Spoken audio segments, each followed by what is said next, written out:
The blood-soaked victory. The battlefield smelled like smoke, blood, and metal. Bodies of both humans and aliens lay scattered in the red dirt.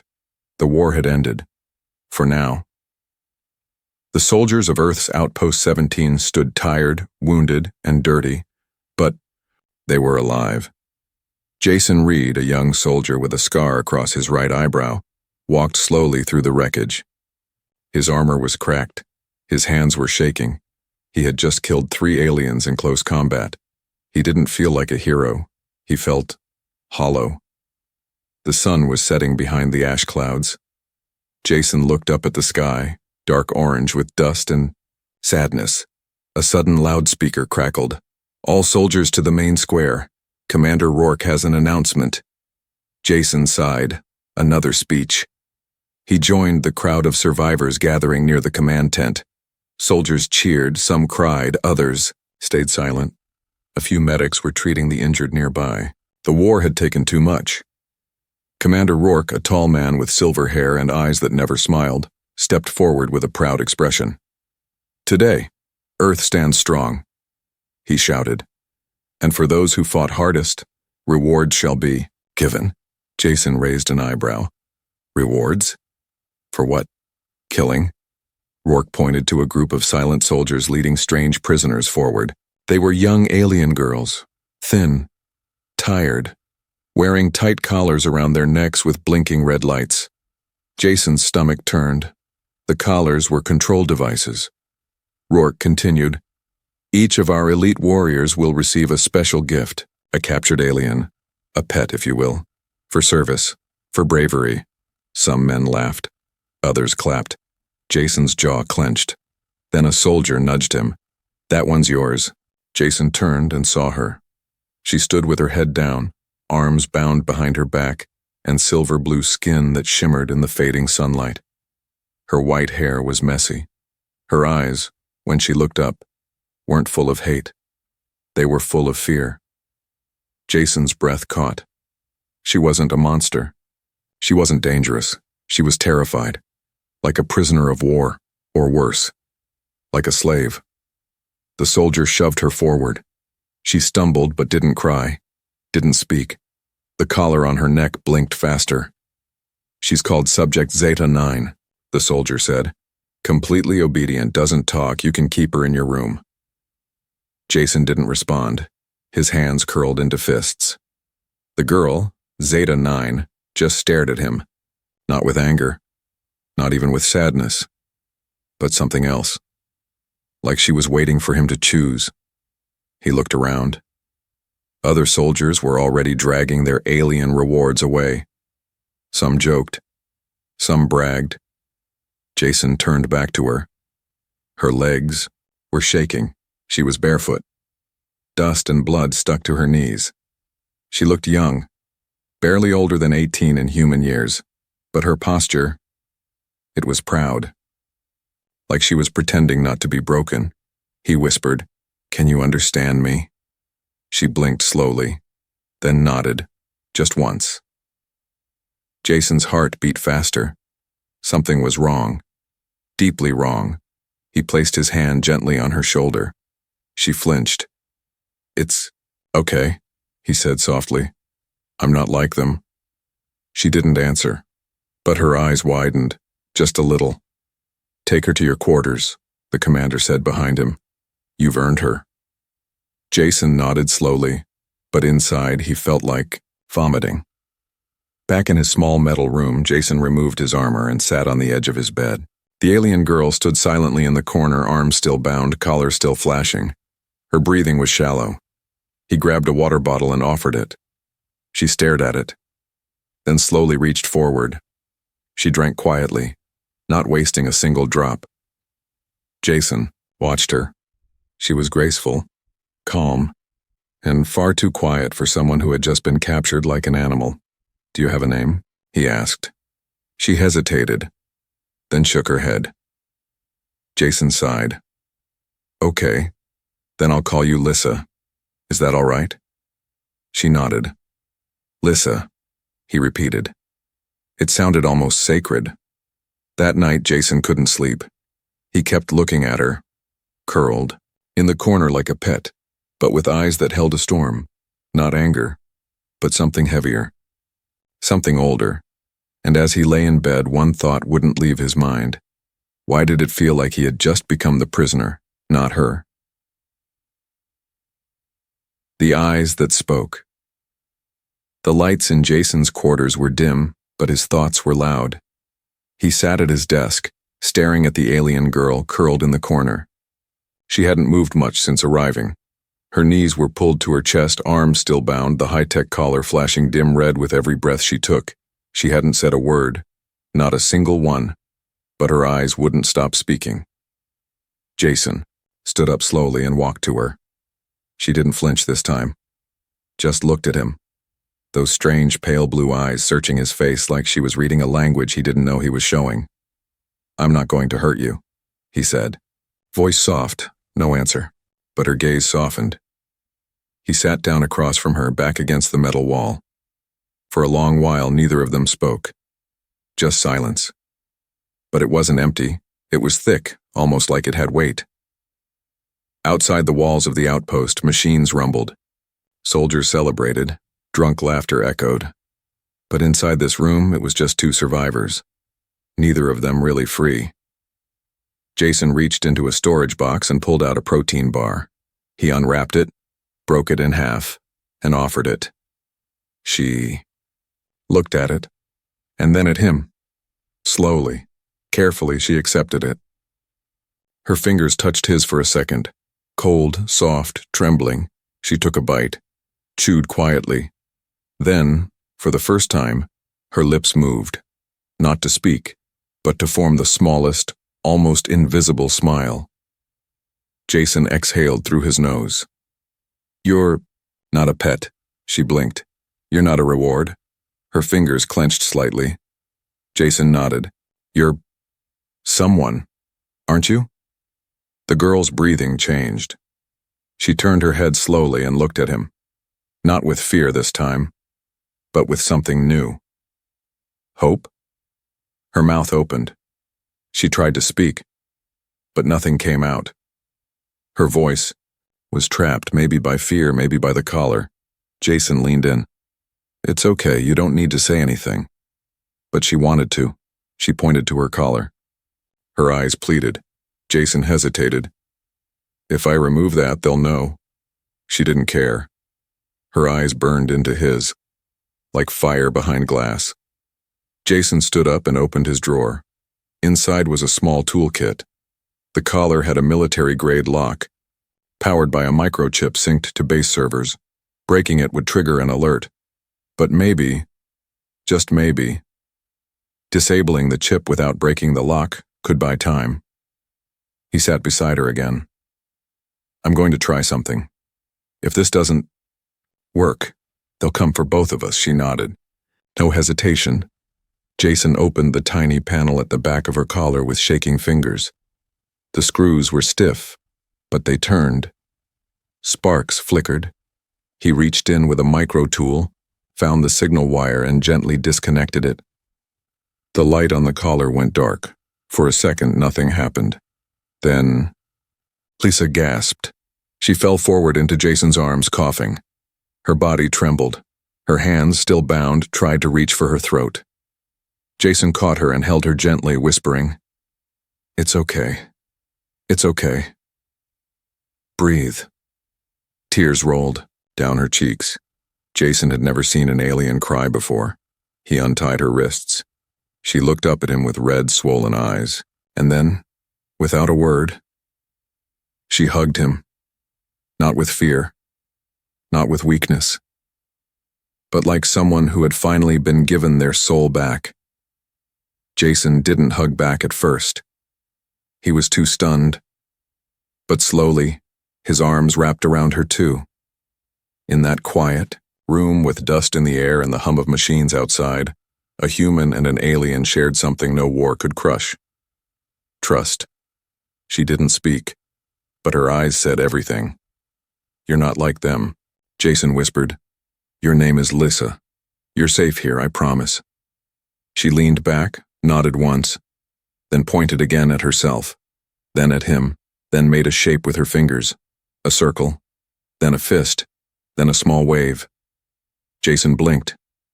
You know earth signs?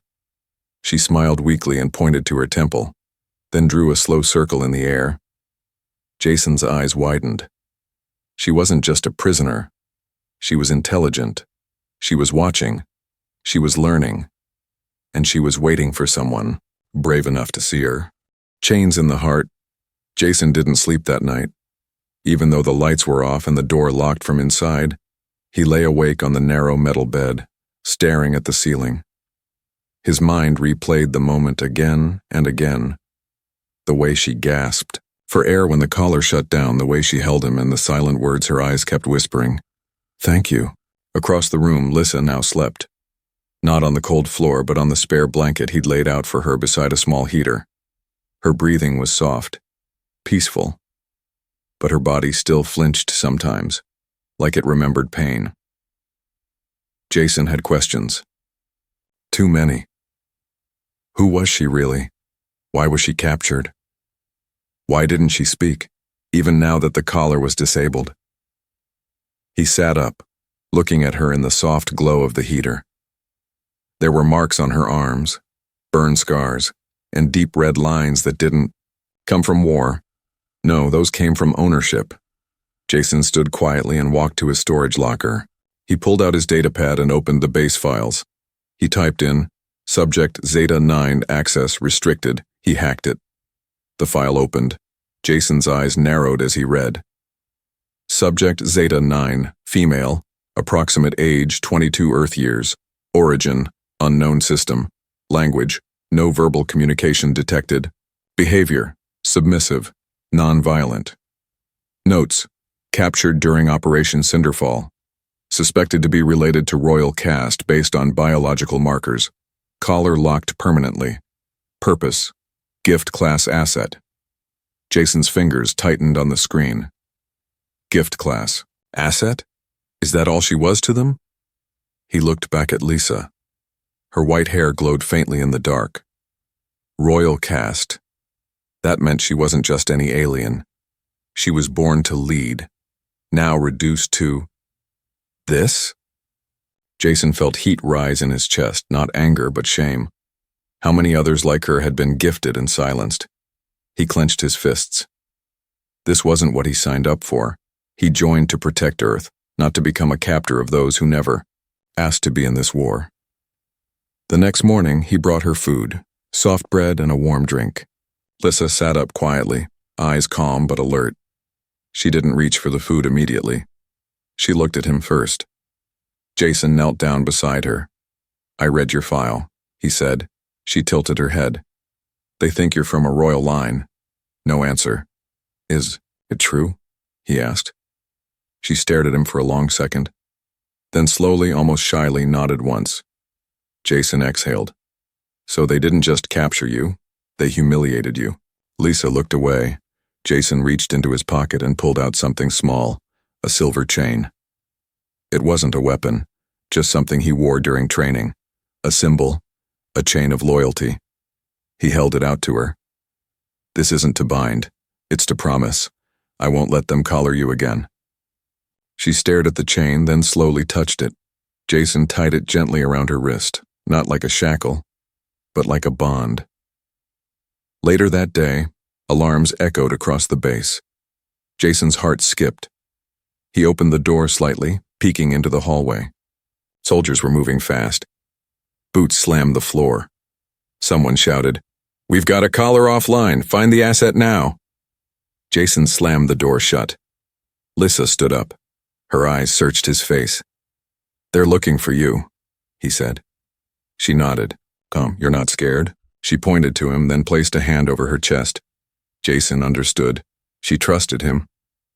He walked to his drawer, pulled out a stolen cloak and tossed it to her. "If we stay, they'll take you. If we run, we might die." Lissa wrapped the cloak around herself. She nodded again. No fear, no hesitation. Jason grabbed his blaster and a map of the underground vents, then he paused. He looked at her. "Why don't you speak?" he asked softly. Lissa stepped closer, slowly lifted her hand, and gently tapped her throat. Then her head. Jason's face changed. Her voice wasn't taken by biology.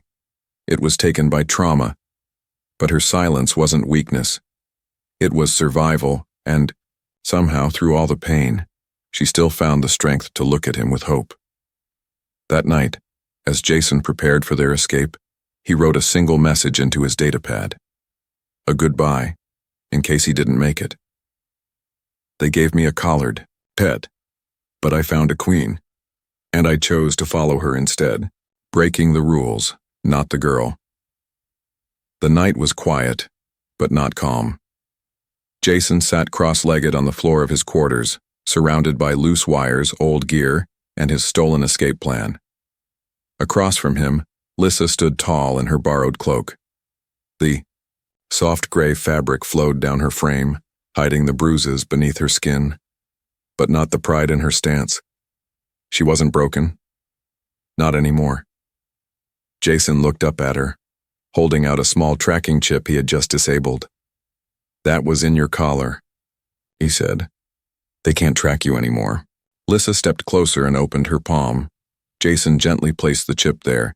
She closed her fist and dropped it into a mug of hot water. The chip sparked, hissed, and died. Jason smiled. "You just fried 1,000 credits of surveillance tech." Lissa gave a small grin.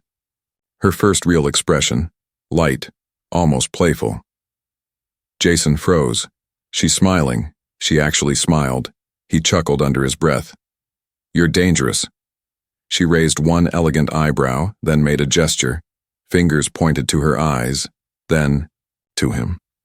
Then she made a mock collar around her neck with her hand and broke it apart like it was nothing. Jason laughed. "Yeah, that's about right." But outside, danger was closing in.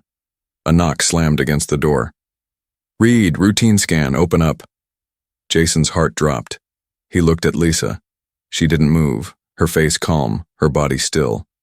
Jason whispered, "Vent shaft, go, now." Nodded and slipped into the back panel he had left slightly ajar behind the heater. She vanished in silence like smoke. Jason opened the door just as 2 soldiers barged in. They scanned the room with cold, empty stares. "You've got 5 minutes," one of them muttered. Jason shrugged. "Take your time. I'm not hiding any. Space princesses." The soldiers smirked. They scanned his drawers. Bed, locker. Even sniffed his food like animals looking for trouble. But they didn't check the vent. Why would they?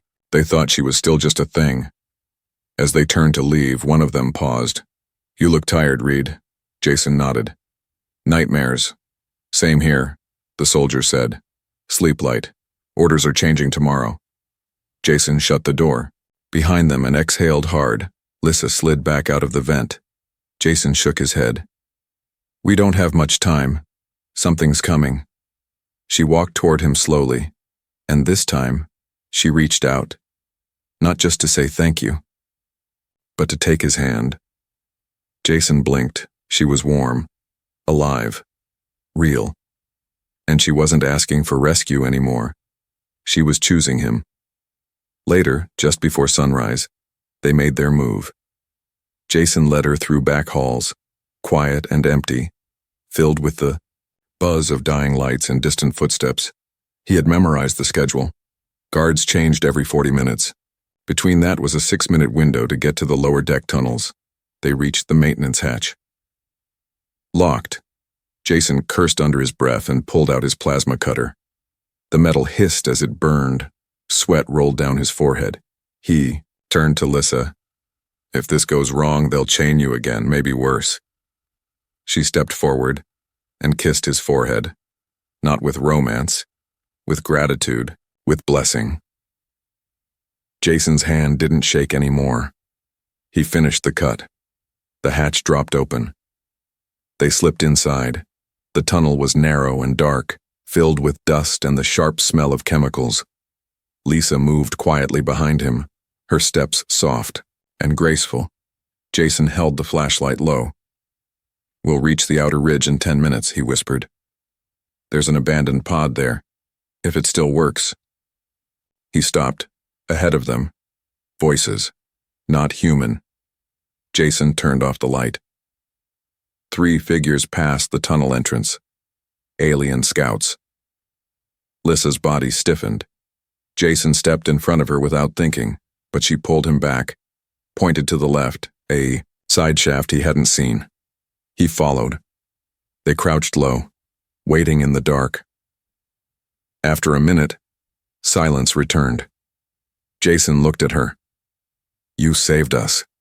She tilted her head as if to say, "So did you." They crawled through the shaft until it opened, into a moonlit field of jagged stone. Above them stars shone like they had never been at war. Jason turned. "We're not safe yet, you ready?" Lisa stepped forward, pulled the broken chain Jason gave her from her wrist, and tied it to his arm. Jason's chest tightened. He understood. This time, she was binding herself to him, not as a prisoner, but as a partner. Together they ran into the dark, no longer hiding, but heading home. They found out alarms screamed across Outpost 17. Red lights flashed over the metal walls. Doors sealed. Drones rose into the sky, scanning for movement. In the central command room, Commander Rourke slammed his fist on the table. "Subject Zeta 9's. Caller is offline. I want her found now." A nervous officer stammered, "Sir, there's a heat trail, heading toward the ridge tunnels." Rourke's jaw clenched. She had help. He turned to the screen showing Jason Reed's quarters. Empty dot far. Beyond the outpost, Jason and Lissa ran under a blood-colored sky. The wind howled over the rocky cliffs, and the old escape pod lay just ahead, covered in rust, vines, and dust. Jason's lungs burned. "Almost there," he gasped. Lissa didn't speak, but her steps never slowed.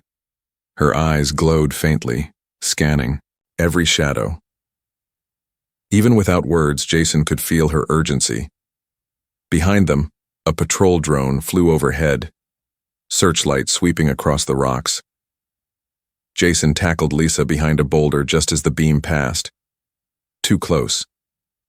Inside the escape pod, Jason worked fast. The controls were half fried, but the core was intact. "I can jump-start it," he said, pulling wires and flipping switches.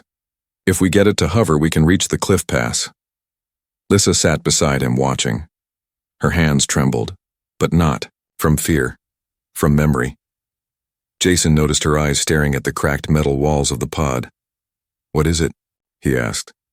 She reached forward and touched a faded symbol, an old crest scratched into the wall. Jason squinted. "That's not human." Lissa nodded. She placed her palm on the symbol and closed her eyes. The console blinked. Jason stepped back. "Wait. You just activated the ship?" Lissa looked at him calmly, then pointed to herself. Then to the symbol. Jason's mind raced. "This was your people's tech. You're not just a royal." He swallowed. "You're the key." The ship powered up, hovering, humming. Jason grinned. "We're going to make it." Just then, boom, a missile hit the rock behind them. The ship rocked violently. Outside, armored soldiers approached, blasters, raised helmets glowing red. Rourke's voice echoed from a loudspeaker. "Jason Reed, step out and surrender the alien. You have 5 seconds before we open fire." Jason grabbed his weapon. "I'm not surrendering anything," he growled. Lissa stepped beside him. Her hand touched his chest. Firm, steady. Then she stepped forward, unarmed. Jason panicked. "What are you doing?" She raised her hand slowly. Rourke shouted again, "Get down on your knees." She didn't. Instead, she knelt calmly, then looked back at Jason and smiled. Jason felt something stir in his chest. This wasn't surrender. This was strategy. Lissa's eyes flared bright. The ground beneath the soldiers cracked. Suddenly, blue light exploded from her palms, and a pulse of energy sent the front line flying backwards. Jason stared in shock. "Lissa, what are you?" She stood again, eyes glowing, breathing steady. And in that moment, Jason understood. They hadn't captured a helpless royal. They had captured a weapon her people feared. and his people had no idea how to control. But Lisa didn't attack again. She turned to Jason, held out her hand, and pointed to the pod. Jason nodded, eyes wide. Right. They jumped into the cockpit. Jason ignited the thrusters. Blaster fire rained down on them as the ship lifted off, zigzagging through the cliffs. Behind them, soldiers screamed. Drones chased. Jason flew low, dodging blasts. Hang on, he shouted. Lisa reached over and touched the controls again. A hidden system activated. Cloaking mode. The ship shimmered and vanished from sight. The drones lost track instantly. Jason looked at her, mouth open.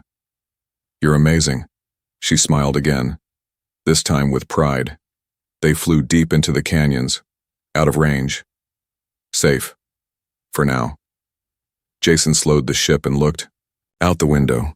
Clouds drifted over the mountains. The stars above looked unfamiliar. He turned to Lisa. They'll never stop chasing us, will they? She shook her head. He nodded. Then we don't stop running.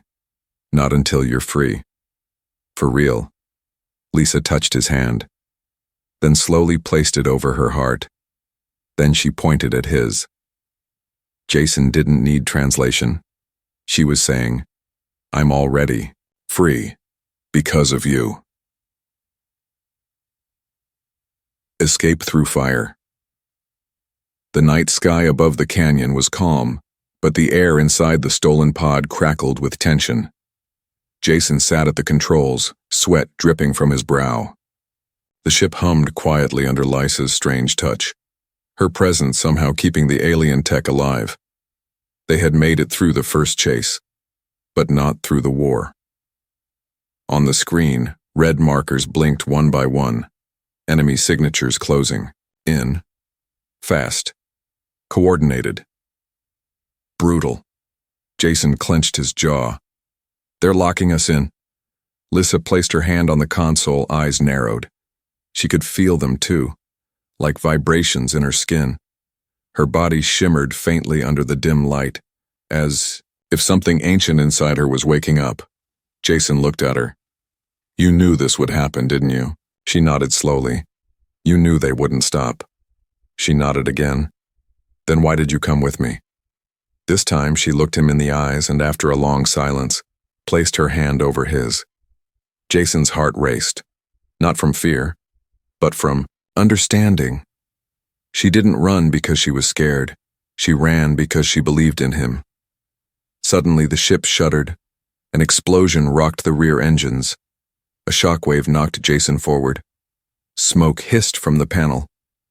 Systems blinked and died. Jason cursed. We're hit, rear thruster gone, we're going down. Lisa grabbed the controls, her touch sparking one last reserve of energy from the alien system. The ship responded. Not fast, but just enough. Jason fought the controls. Hold on. Outside, cliffs rushed past. Fire trailed behind them. Red alarms screamed. A canyon wall loomed ahead. Then, crash. The ship slammed into the ground, skidding across the dirt and rock. Sparks flew. Metal screamed. The impact threw Jason from his seat. Everything spun. Lights went black. Silence. Then, pain. Jason groaned, blinking through blood and smoke. His shoulder burned, his head throbbed. He sat up, coughing. Lisa. No answer. Panic surged through his chest. Lisa. He crawled across the wreckage, pulling himself over cracked consoles and shattered glass. Then he saw her, crushed under debris, her body motionless, skin glowing faintly, flickering. No. No, no, no. Jason grunted, lifting the beam off, her with everything he had. His muscles screamed, but he didn't care. The metal gave way. He pulled her into his arms. Come on, please, don't do this to me. She coughed. Jason froze. Her eyes fluttered open, alive. Weak, but alive. Jason let out a breath that cracked his ribs. You scared the hell out of me. She managed a small, tired smile, then pointed, weakly, behind him. Jason turned. The soldiers had arrived. 6 armored figures surrounded the crash site. Blasters aimed, faces cold, and in the center of them all, Commander Rourke. He stepped forward, his eyes filled with cold fire. "Drop the girl, Jason." Jason stood slowly, shielding Lissa with his body. "You're not taking her," he said. "She's not yours to protect," Rourke replied. "She's a weapon, a symbol, a mistake." "She's a person," Jason said, voice hard. "And I'd rather die than let you chain her again." Rourke raised his hand. The soldiers aimed. Jason braced himself. But Lissa rose to her feet. Barely. She stepped beside Jason, her hand glowing with soft, eerie light. "One last time." She whispered a sound, her first word. Not a scream, not a command. Just one word, gentle, cracked, and full of sorrow. Enough. The ground rumbled, wind swirled with heat. A burst of light exploded from her body, not to destroy, but to push back. A shield of warmth, like a pulse of memory, of pain, of mercy. The soldiers staggered, blasters dropped. One by one, they fell, to their knees, not from force, but from feeling. Jason felt it too, a wave of her story, her pain, her imprisonment, her hope, and her choice, to live, to forgive, to love, even after all of it. Rourke stumbled back, trembling. What is she?" Jason held her hand tightly. "She's what we were too blind to see." As the light faded, the soldiers didn't move. None of them fired. Lissa fell into Jason's arms, exhausted. Jason looked around. No more running. No, more hiding. They hadn't just escaped through fire. They had walked through it and come out human, together. A hug that changed everything. Dawn broke slowly over the broken canyon. Smoke rose gently from the ruined ship, curling like soft whispers into the pale sky. The land was quiet now. No more shouting, no more gunfire, just silence. But the kind of silence that comes after something has changed. Jason sat on the edge of a rock, his arms wrapped around Lissa. She was weak, body trembling, head resting on his shoulder. Her glow had faded to a soft flicker, like the last ember of a dying flame. And yet, she was still here, alive, breathing, free. Jason looked out across the soldiers who now stood without orders, without words. They weren't aiming anymore. They weren't yelling. They were staring, not at her power, not at her alienness, but at the way she clung to him, like he was home. Commander Rourke stood a few steps away, dazed. His hands were clenched, face pale. He looked at the girl who once wore the collar, then at the man who broke it. "This changes nothing," Rourke muttered. Jason stood slowly, still holding Lissa's hand. "No," he said. "This changes everything." Lissa, though, barely standing, turned her eyes to the crowd, soldiers who had once cheered for her to be leashed. She didn't shout, she didn't fight. She walked forward, step by fragile step. And then, without a word, she reached out and wrapped her arms around Jason, a hug, in front of everyone. No fear, no shame, no chains. Just a simple act of choosing him, not as a master, not as a rescuer, but as hers. Gasps spread through the crowd. Some dropped their weapons. Some lowered their heads, because in that hug, they saw something more powerful than any war, a bond, not of conquest, of connection. Rourke's voice cracked. "She's manipulating you. She's still alien." Jason stepped, back standing tall. "So are we," he said. "We just forgot how to feel." Rourke raised his weapon. "I won't let her walk away." Lissa stepped in front of Jason, and Jason didn't stop her. She looked Rourke straight in the eyes. Then, slowly, softly, she bowed her head, not in surrender, but in forgiveness. Rourke's hand trembled, and for the first time in his life he lowered his gun, not because of force, but because of shame. The days that followed became history. Jason was stripped of rank, but not of honor. Lissa was granted protection, not as property, but as a sovereign being. Others began to speak. Soldiers who once followed blindly now questioned. Orders. The collars were burned, the program dissolved, and the war, it didn't end overnight, but it began to change, because someone stood up, not with a weapon, but with a hug. Months later, under a golden sky, Jason stood beside Lisa in a refugee colony she helped build. Alien children laughed in the background. Human aid workers passed out food. The world wasn't perfect, but it was healing. Lissa stood at the edge of a cliff, wind in her silver hair glowing softly again. Jason stepped beside her. "You okay?" She looked at him, her voice stronger now, still quiet but hers. "I'm home." He smiled. "Good, because I'm not going anywhere." She turned to him, eyes shining, then whispered, "Neither am I." They stood there, hand in hand, watching a new world rise from the ashes of war, not because of a battle, but because a human saw chains and broke them, and an alien girl chose to love the one who did.